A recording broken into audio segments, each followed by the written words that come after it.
Bismillahirrahmanirrahim. Para muhibbin rahimakumullah. Apabila Allah Subhanahu wa ta'ala menitipkan ma'rifat di dalam hati seorang hamba,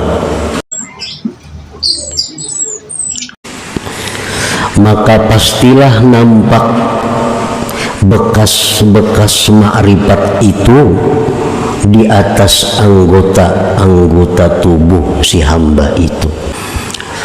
Apabila Allah memberikan cahaya ma'rifah ke dalam hati kita, maka bekas atau alamat tanda ma'rifat yang ada di dalam hati itu nampak di seluruh zahir tubuh kita.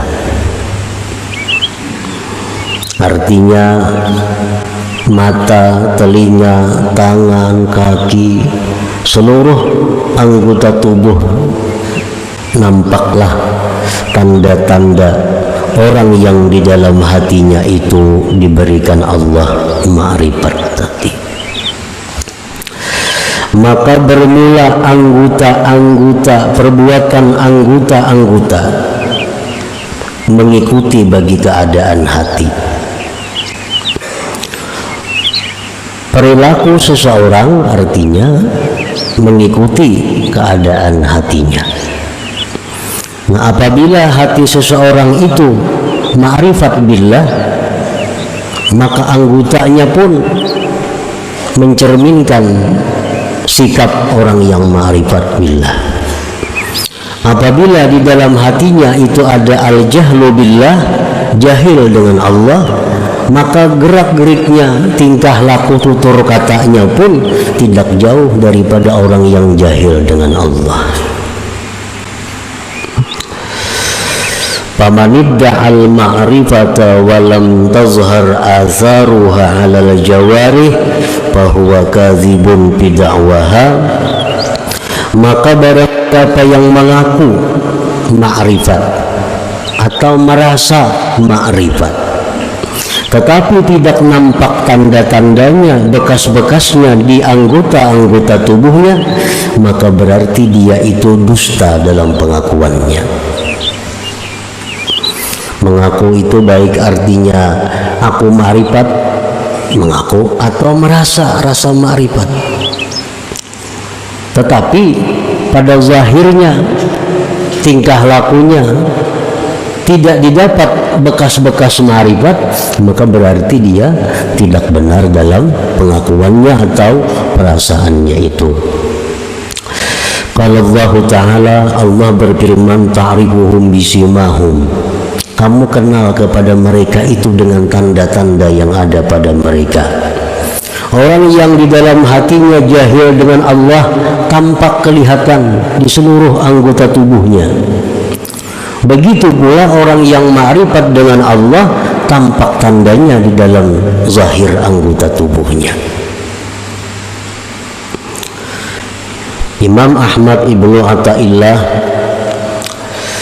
menulis hikmah ini adalah untuk memberitahu kepada kita bagaimana kita memilih kawan, memilih guru, memilih orang-orang yang kita akan kerjasama dengannya.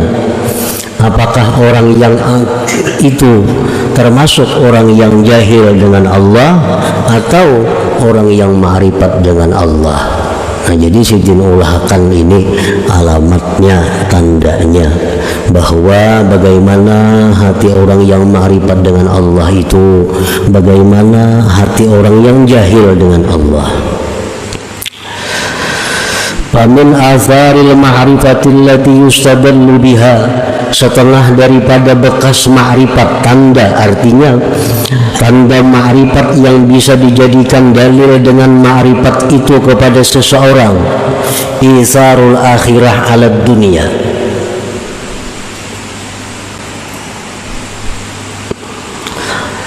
mengutamakan akhirat atas dunia.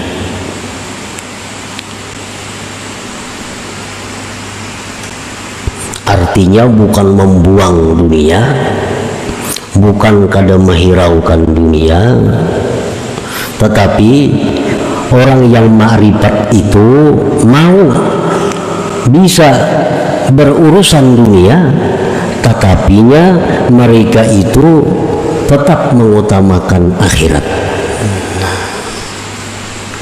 Para wali banyak yang berdagang, para wali banyak yang bertani. Kita baca sejarah-sejarah para wali dahulu tuh. Para wali ada yang jadi pegawai, tetapi mereka tetap mengutamakan akhirat daripada dunia. Nah, itu salah satu tanda.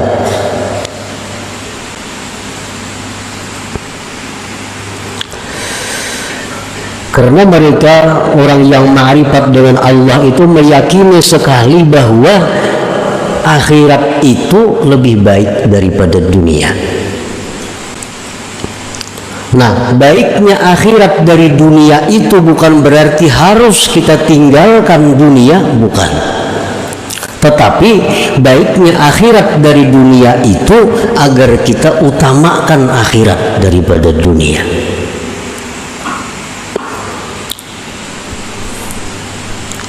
Jadi orang-orang yang ma'rifat dengan Allah itu, apapun status pekerjaannya, intinya mereka selalu mendahulukan kepentingan akhiratnya dibanding dunia.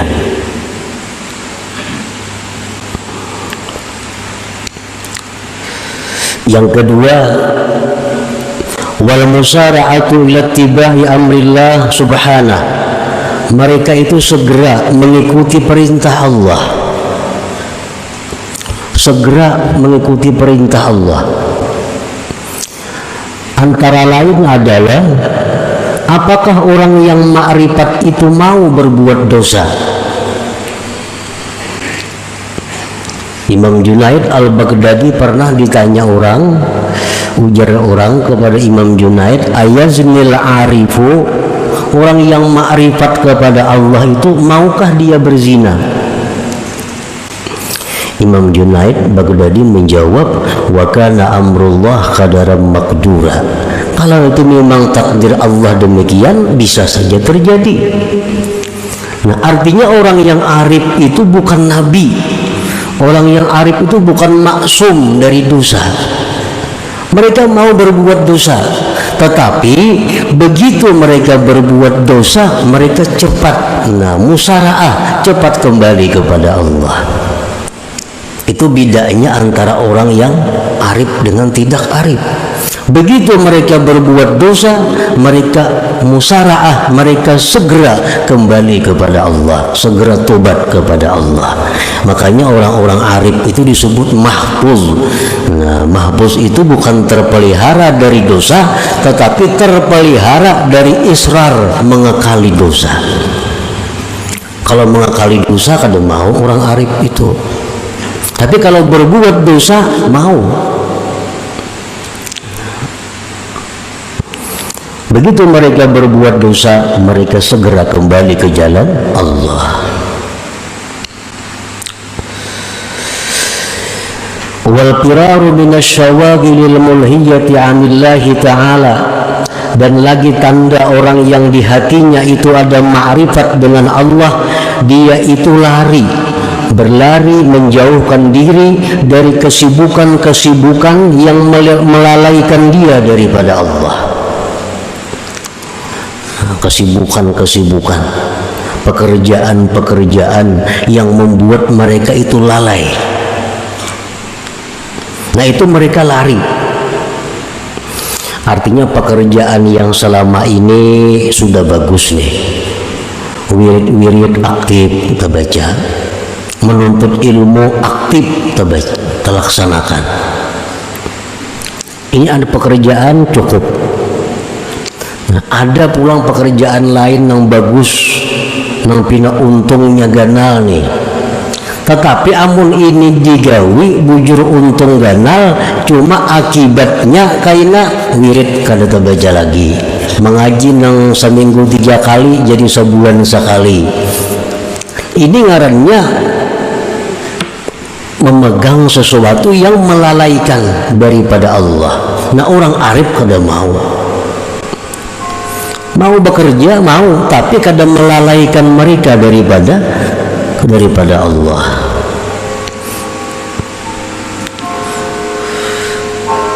Allah berfirman, ya ayyuhallazina amanu la tulhikum amwalukum wala auladukum an dzikrillah wa may yaf'al dzalik fa ulaika humul khasirun. Hai orang-orang yang beriman, janganlah melalaikan kamu harta kamu, anak kamu daripada zikrillah. Siapa melakukan demikian maka dia orang yang rugi, ujar Tuhan. Allah kada melarang kita berharta sebanyak-banyaknya, kada melarang. Nabi Sulaiman paling kaya. Allah kada marah kepada Nabi Sulaiman.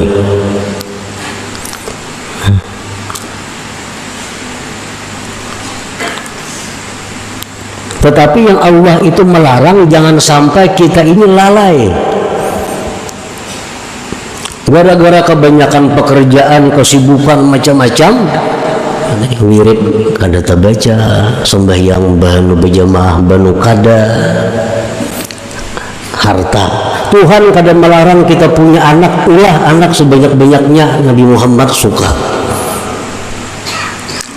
Ini mubahin bikumul umama yaumal qiyamah, kata Nabi kita. Aku bangga dengan banyaknya umatku nanti hari kiamat.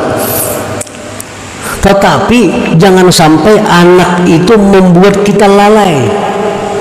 Imbaba anak mengaji kada lagi, orang anak diurusi. Nah, ini anak membuat lalai. Allah kada melarang kita punya anak, tapi yang dilarang Allah jangan sampai anak harta membuat lalai daripada zikrillah. Di akhirat kita akan ditanya Allah, kenapa ikam dahulunya bagus menuntut ilmu, beribadat, hamba ya Allah banyak benar Engkau beri rezeki sehingga hamba sibuk mengurus rezeki yang Engkau beri. Ujar Tuhan, mana ikam sugihnya lawan Nabi Sulaiman bertahun bang. Mana ikam sugihnya lawan Nabi Sulaiman. Sulaiman itu kada pernah lalai kepadaku dengan begitu banyak urusan Nabi Sulaiman. Nabi Sulaiman bukan hanya mengurusi harta, mengurusi kambing, sapi, samud, angin dan sebagainya. Tapi Sulaiman tidak lalai daripada zikrullah. Nah, orang yang arif kepada Allah itu apapun pekerjaannya, apapun yang diurusnya, kada akan lalai daripada zikrillah. Jadi Allah kada melarang kita berharta, beranak kada. Cuma ya Tuhan, la tulhikum, jangan lalai. Al-huznu ala fawati ta'at. Dan lagi orang yang arif itu tandanya adalah duka cita keluputan taat, sedih keluputan taat. Ini biasanya sembahyang berjamaah, umpamanya sembahyang berjamaah, mbak itu ada kesibukan apa, talat. Nah, orang tuntungan sudah berjamaah, ada huzun, ada sedih.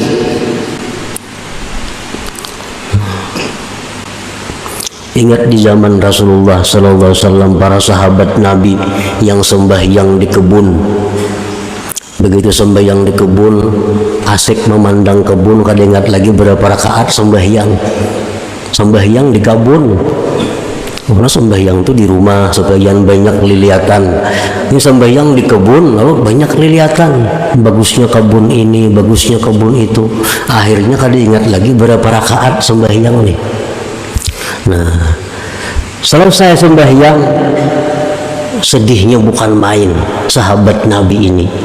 Dan sampai-sampai kebun yang sekian luas dihibahkan untuk sabilillah. Karena gara-gara kebun ini aku lalai terhadap Allah. Nah, jadi orang yang arif dengan Allah mau saja keluputan taat. Tetapi orang arif itu kalau keluputan taat mereka sedih. Itu bedanya. Bukan orang arif itu selalu aktif taatnya, kada. Mereka mau luput. Tetapi setiap luput mereka sedih. Mereka sedih.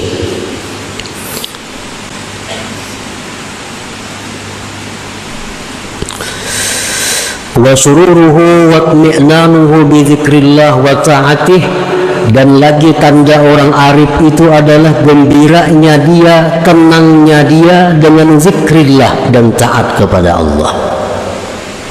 Bila kawannya memperbuat taat, disitulah dia gembira. Bila mana dia dalam keadaan susah, dalam keadaan gelisah, zikir kepada Allah, hatinya tentram. Nah, itu orang yang arif dengan Allah.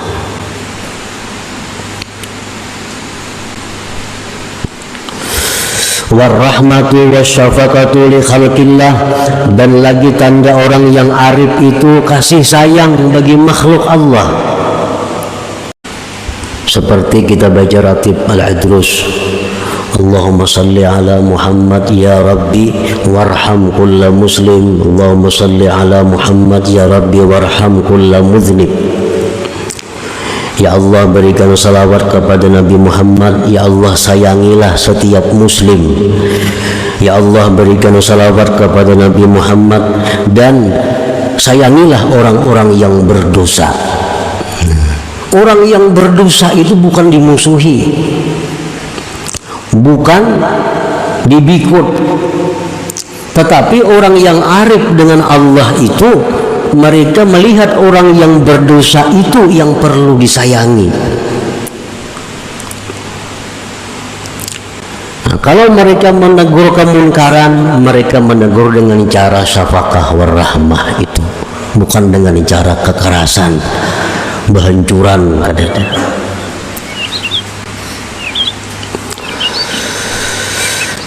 Wa ru'yatu ma yasurruhu wa ma yuhzinuhu minallah dzil jalali wal ikram, dan lagi tanda orang yang ma'rifat itu adalah dia melihat sesuatu yang menyenangkan, melihat sesuatu yang menyedihkan, semuanya datang dari Allah dzil jalal wal ikram. Nah, itu antara lain asar, nah, tanda ma'rifat yang kelihatan di anggota kalau orang hatinya diberi Allah ma'rifat billah itu.